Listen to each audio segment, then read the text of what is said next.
All right, welcome everybody. We're glad to have everybody here. I am Jennifer Rodman. I'm one of the school counselors here. I have letters L through RI. So we're going to be going over a lot of topics as we go through the night. If you have questions along the way, please feel free to put them in the chat. Whichever counselors are not going over the slides at the moment, we'll be keep an eye on that chat, answering questions as we go along. We know it's a lot of information.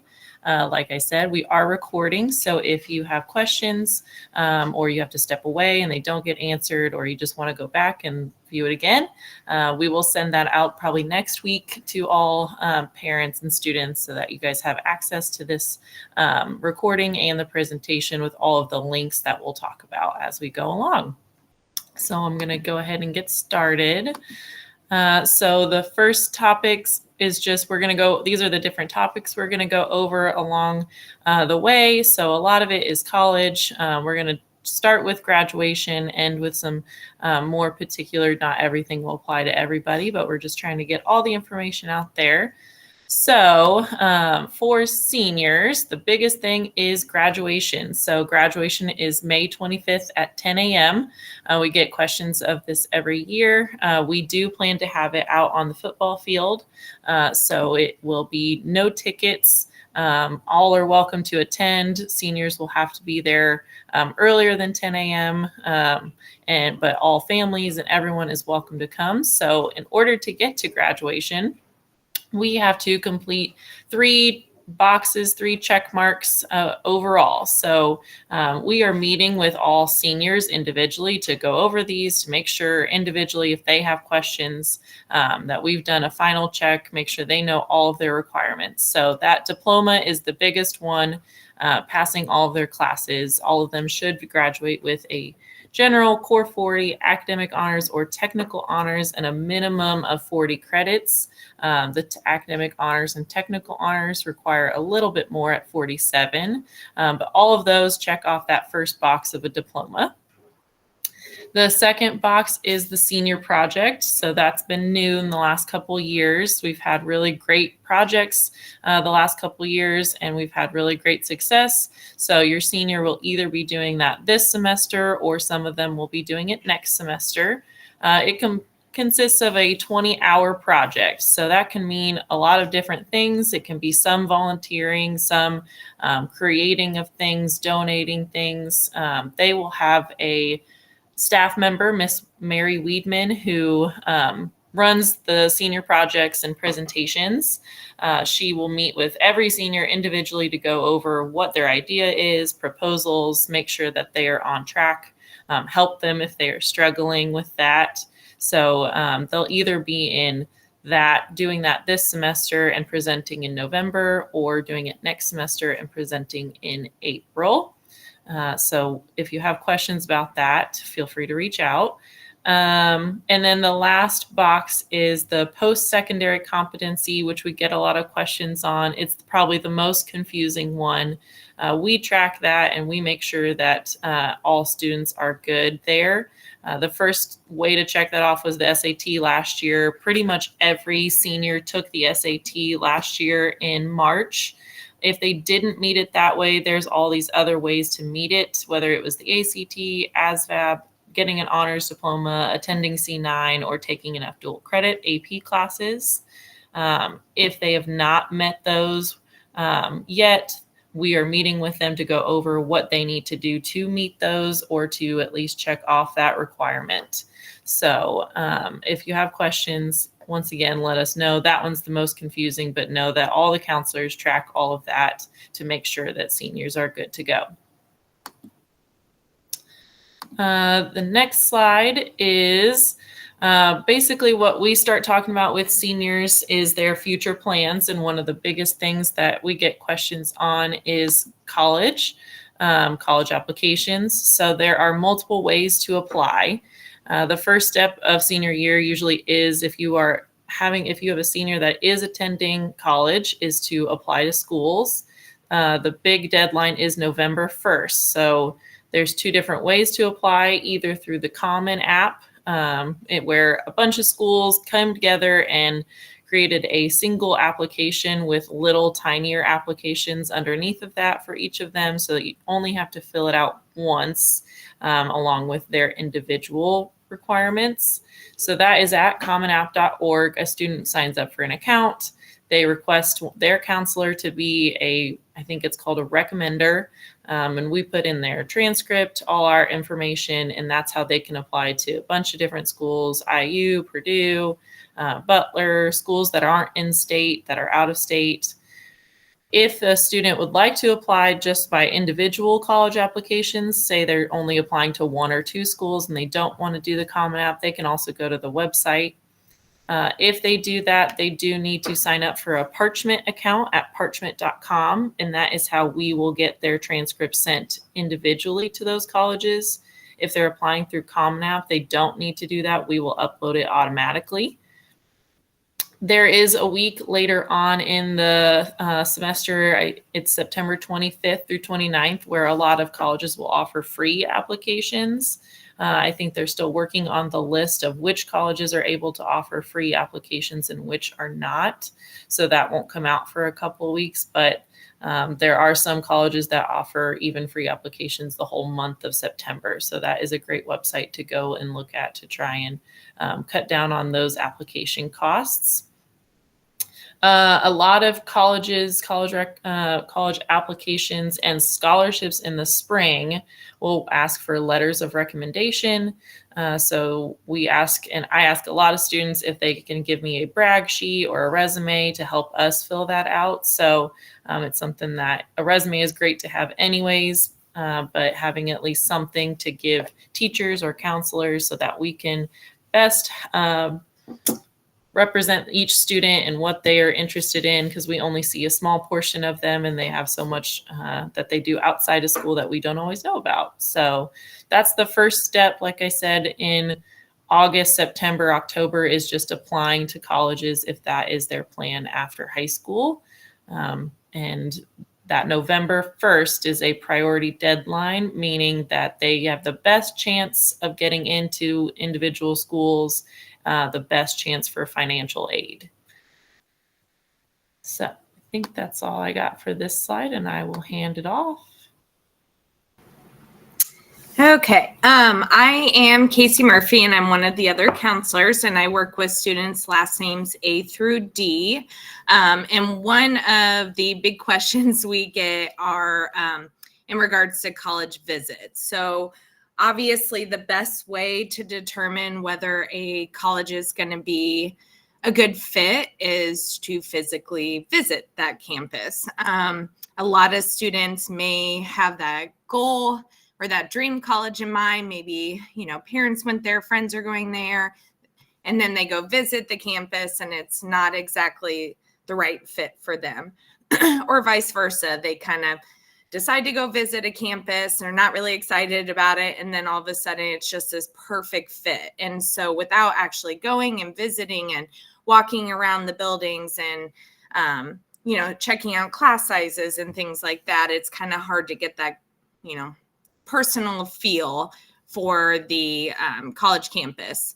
So students are able to go on 2 college visits. We have college visit forms in the guidance office and the main office.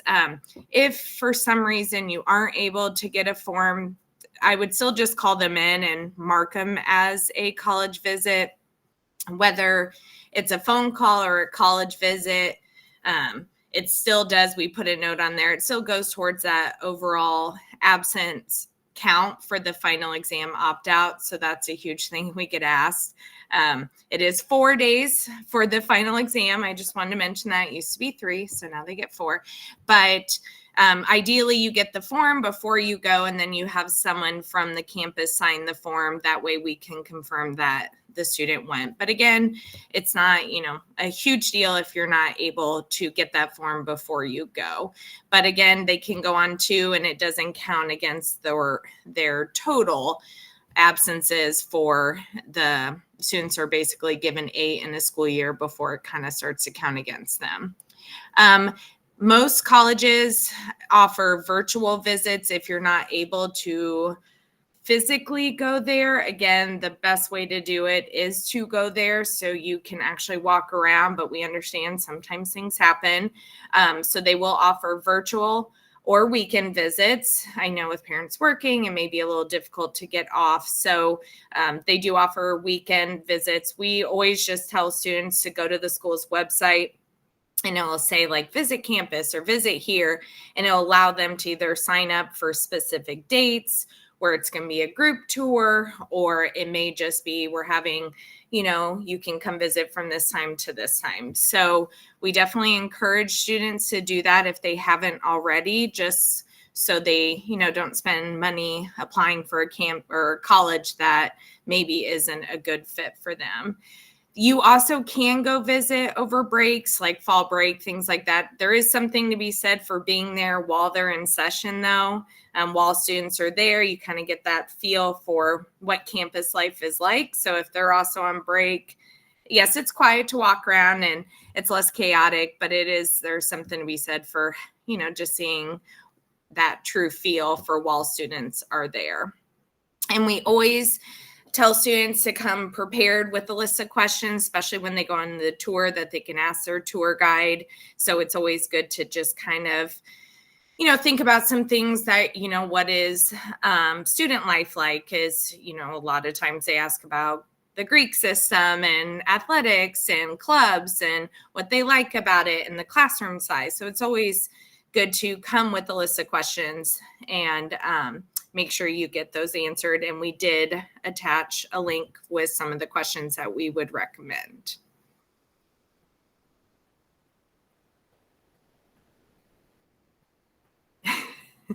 Next slide, please. Okay, Ms. Rodman did mention about the Common App. Most schools now use the Common App. It is a great tool because they only have to enter their information once, and that same application will go to multiple schools. So it is a really nice time-saving website if they're applying to multiple schools. If the school does not use the Common App, they are going to need to request their transcript through Parchment. And we do have detailed instructions, but these are kind of like the basic instructions, and most of our students are able to figure it out pretty easy. Most schools are free for sending their transcript. They just create an account, put which school they need it sent to, just like the Common App. We check, we upload their transcript. Super easy. And the nice thing is they can go their history and see which schools their transcript has been sent to. So if they can't remember if they've already ordered it, or they can check to make sure their counselor did send it. So it is really nice to have everything electronic and kind of have a trail for everything that you need and to be able to follow it through. And then there was a note on there, and we will remind students at graduation practice, we will send an email out, but all students do have to request a final transcript. If they use Parchment, the Common App, we just go through and automatically upload their final transcript. It's just easy because the students are still listed and we just upload it. But for Parchment, they will have to request it again at the end of their senior year.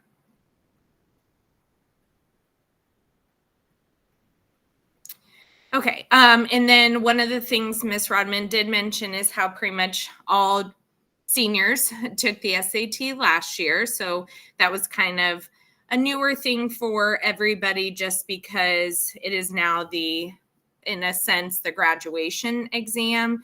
The perk is nobody had to pay for it. They just took it during the school day. They didn't have to use a Saturday to go take it. So at least a lot of this, if they were applying to a school that required an SAT score, they already have one.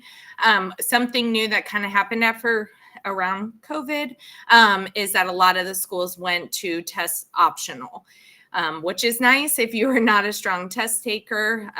It does allow you to select yes or no. So if you have a really strong GPA, but you just really struggle on standardized tests, you can select to not have your scores included as part of your application process.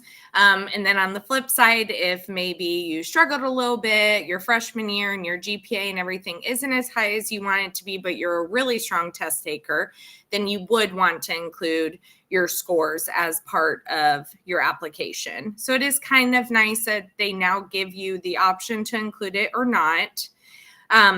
When students took the SAT, hopefully they did select whether they wanted their scores sent. I believe they can send 4 to 4 schools. So if they did fill that out, then those scores have already been sent. If they have to go back now and request, they unfortunately do charge a fee for each school that you want your scores sent to. So that is kind of the downside. I believe they can log into their College Board account and see where they had their scores originally sent. So if it's all 4 of your schools that they're applying to, they don't have to worry about it. The scores have already been sent. And then the ACT, similar, not as many students take the ACT. A lot of students still do, but it does have a science component.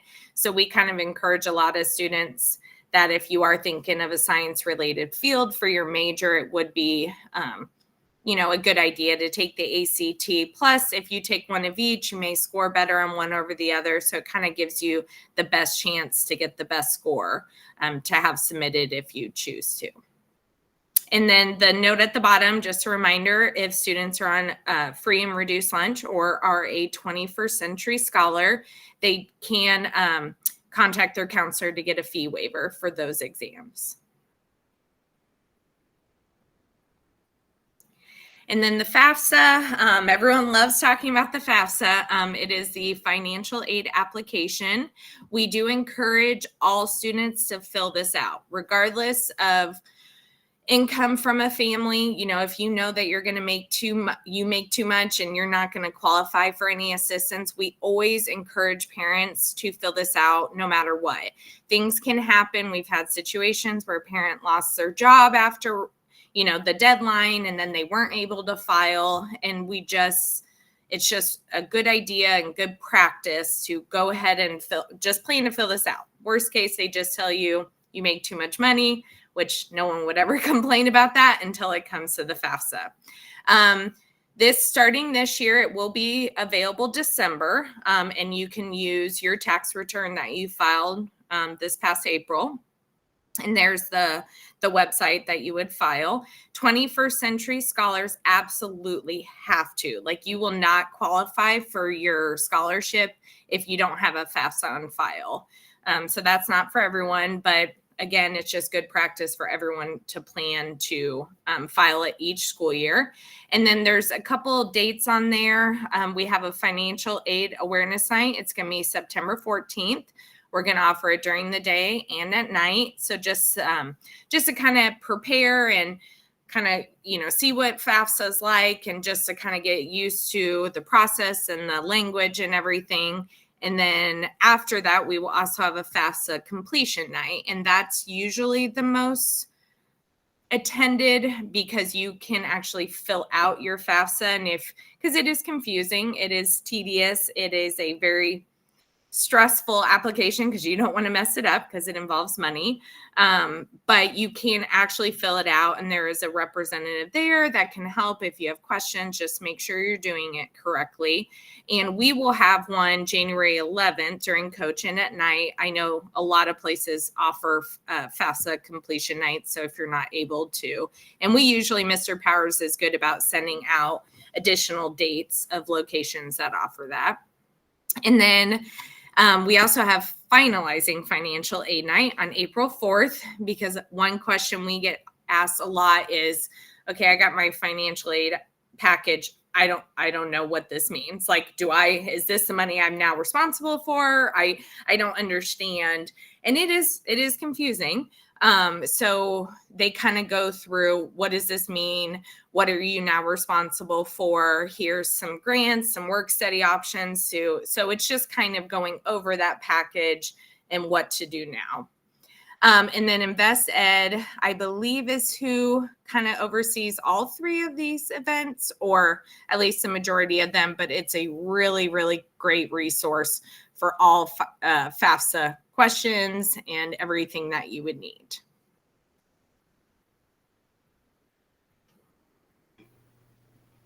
Hi, everyone. I'm Christy Williams. I work with students at the end of the alphabet, RO to Z.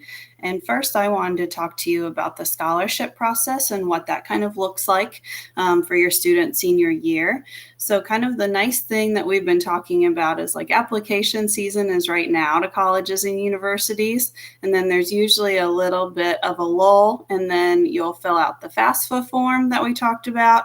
And then the majority of private and local scholarships, which is what we focus advertising for, those will become available in the spring. So around Christmas time, a few might start to come out, but the bulk of them will be available January through April. And so how we advertise for those, how we let you know about those in our weekly news and notes email that we send out to all seniors and parents, as long as we have an email address for you on file that's valid. We send out just a running list of any new scholarships that get posted from week to week. And we also link a master scholarship list that we just update every single time we get a new award available. And sometimes those will just be electronic applications. So on that scholarship list, we will tell you how your student can apply for that, whether it's an online link that we'll link in that document, or if there are any like paper copies that we receive. Over the years, more and more have become available online, but there are still a fair share of those that we receive paper copies of. So anything that we do have hard copies for students to come in and grab and fill out, we have a scholarship wall in our office where we will post the deadline, post the name of the scholarship, and then have multiple copies available for students to come in at their convenience and pick up to fill out. And so those are kind of private businesses, organizations, churches. One of the largest set of scholarships is through our local Johnson County Community Foundation. There's at least 30 scholarships available to students just through that scholarship service alone. The nice thing about the Community Foundation scholarships is it's one application and it's online, which is great. And then your student selects different criteria, and then that's how that one application goes to numerous scholarships. So, but like I said, there will be some that'll be posted on the wall in our office. I would say more than half of them are available as online applications now. So more will come about that as we get closer to the end of this semester. For the rest of this semester, in terms of scholarships, there will be a few that we'll send out still in our weekly news and notes. These will be much more of like our nationwide scholarships. So there's been a Coca-Cola scholarship that we advertise for, and then there are a couple of others that will come out next week in next week's news and notes. But just generally speaking about scholarships, there are a few different types. So the merit-based, these are going to be scholarships from the schools that your student is applying to, whether that's IU, Purdue, etc. These that's why we also say, your priority deadline to make sure that your student has all of their applications turned in is by November 1st, because typically they can qualify for the most amount of scholarship money from those schools. So like IU, as an example, once your student applies to IU, they will get notification on how they can fill out scholarship money once they receive an admissions decision. So IU has their own online application and their own process for scholarships from IU itself. So the ones that we focus on at the high school are from like the private businesses and places around Johnson County usually. So there are also athletic scholarships, depending on if that's what your student wants to pursue in college.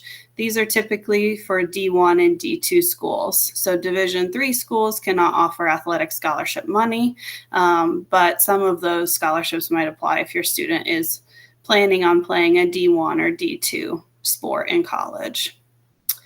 And then there are also some other scholarship search engines that you might find helpful. A lot of the search engines focus on nationwide scholarships. And I will say over the years, we hear it time and time again that people just don't take the time to fill that out.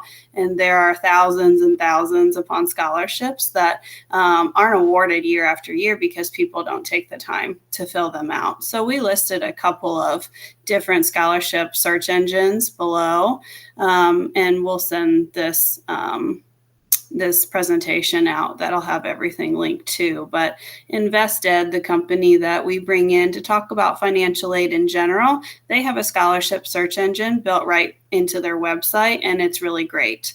They also offer a $1,000 scholarship drawing where anyone can enter, and they choose 5 winners every year. So free $1,000 scholarship. So, and then through College Board, which is the company that creates the SAT, and that's who we use to do the SAT with. They have their own Big Future program that your student can sign up for. And just by working through that Big Future program, they can be in the drawing for mini scholarships. And as they go throughout and complete different tasks, they can be in drawings for bigger and bigger scholarships. So that would be something really great for your student to check out as well. And then our counseling website is linked with scholarship information as well.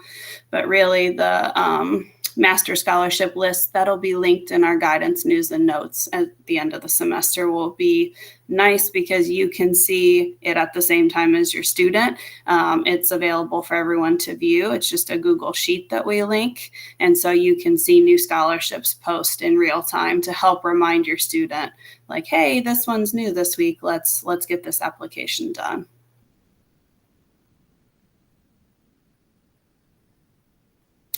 And then I spoke a little bit about the different types of scholarships that if you're a student athlete might want to play a sport in college. But I also wanted to remind you that if your student plans on playing a sport in college, there are eligibility centers that exist that your student needs to register with sometime soon, because they will want to look at your child's transcript and make sure that they meet the requirements academically in order to be eligible to play that said sport once they start college. And so the NCAA Eligibility Center is for mostly Division I and II schools. Some Division III schools are on there. And then the NAIA Eligibility Center is for any school that's affiliated with NAIA. Those tend to be those smaller D3 schools. So it just depends on who is affiliated with who when you're looking into different colleges and universities. So with that, what's recommended is that a student would register by the end of their junior year of high school. We're already beyond that, which is completely fine if that registration hasn't happened. But we like to get an initial transcript sent around that time or around this time at the start of senior year so they can be checking the eligibility now. We will also send mid-year transcripts to the NCAA and then end-of-year transcripts to both of those organizations. So,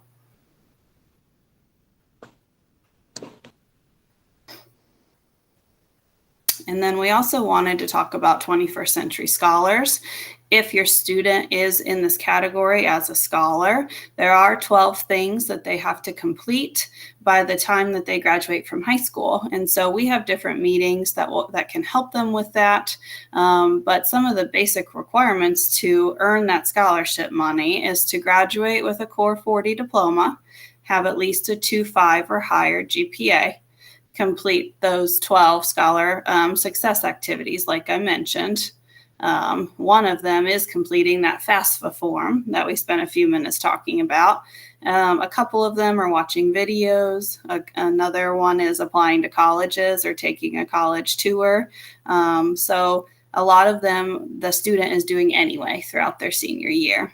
And then on October 26th during Coach, that's when we'll have our meeting with our senior scholars just to try to urge them to start completing those activities if they haven't completed them yet.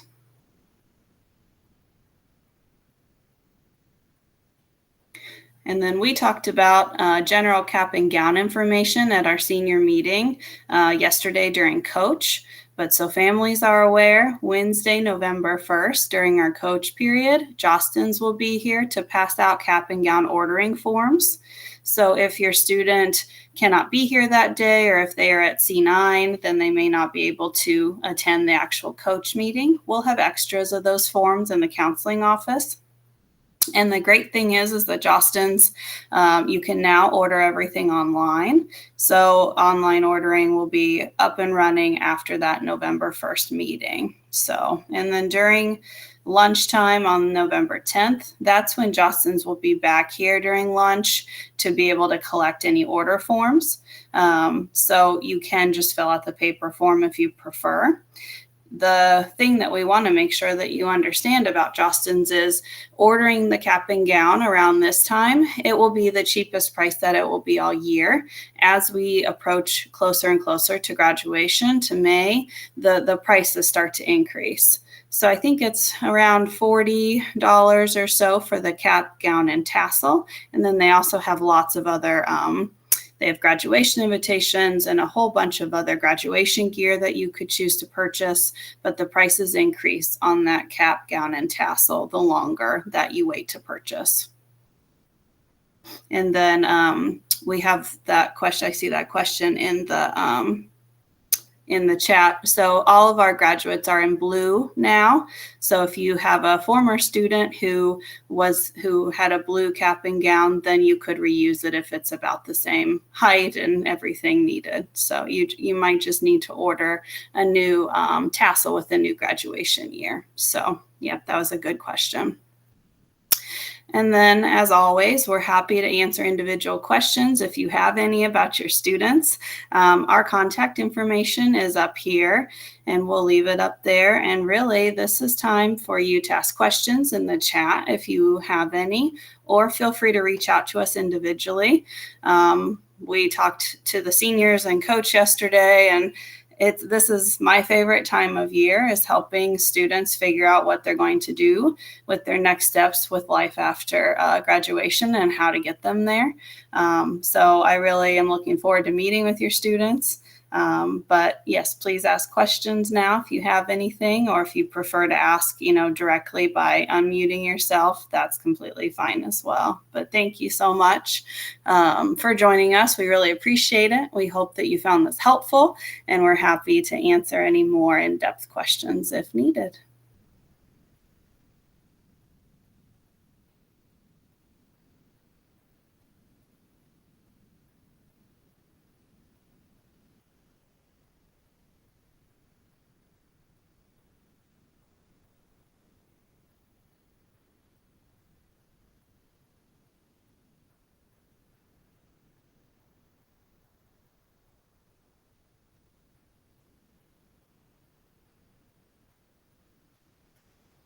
I see a question on here, like if a student applies for a scholarship but takes a gap year, how does that work?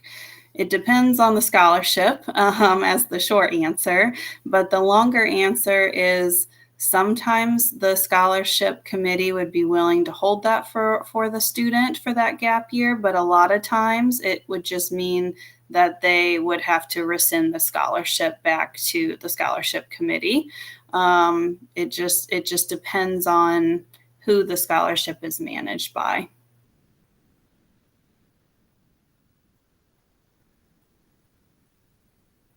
So yes, you would have to contact the scholarship directly, or maybe the community foundation directly, something along those lines. Yes. Mm-hmm.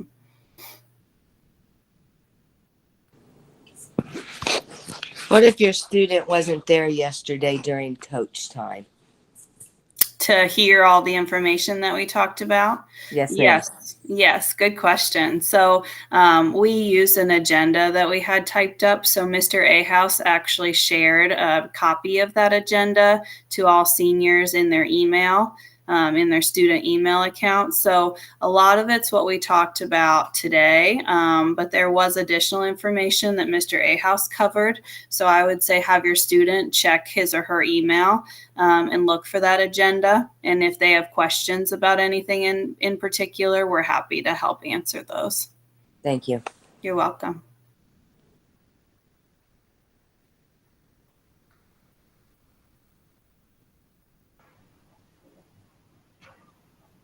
see a question about 21st Century Scholarship. It depends. That's kind of the short answer.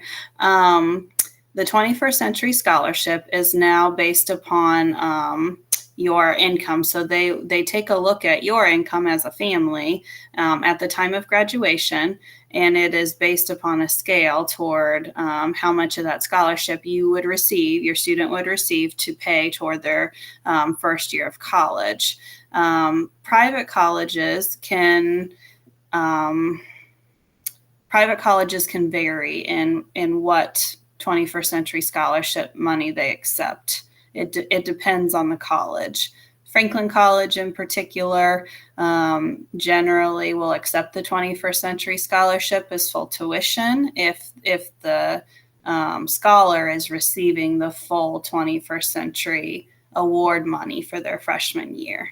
So meaning that if your income has not changed much since that 8th grade time frame when you applied for the 21st Century Scholarship, then like Franklin College, for example, at least in the past several years, has accepted that award toward full tuition.